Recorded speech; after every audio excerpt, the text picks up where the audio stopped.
অথচ এডিসি এলাকার মধ্যে দেখা যায় মানে তার যে স্টুডেন্ট এবং টিচার রেশিও অনেক বেশি অন্যান্য দেশের থেকে, অন্যান্য দেশের প্রদেশ থেকে। আমি বললাম কেন? কারণ ওনারা সেইভাবে এগুলোকে প্রপারলি ডিস্ট্রিবিউশনই করছেন না। মানে কোথাও বেশি, সেখানে স্টুডেন্ট কম। তো তোমার তো সব জায়গার মধ্যে প্রপারলি ডিস্ট্রিবিউট করতে হবে।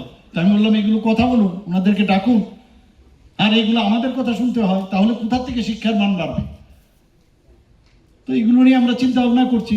আর তার জন্য আজকে এখানে রাস্তাঘাট, রেল, এয়ারওয়ে, এভরিথিং এত ডেভেলপ হয়েছে। ত্রিপুরার নাম এখন সারা ভারতবর্ষের মধ্যে কিন্তু উজ্জ্বল নক্ষত্রের মতো হয়েছে এখন।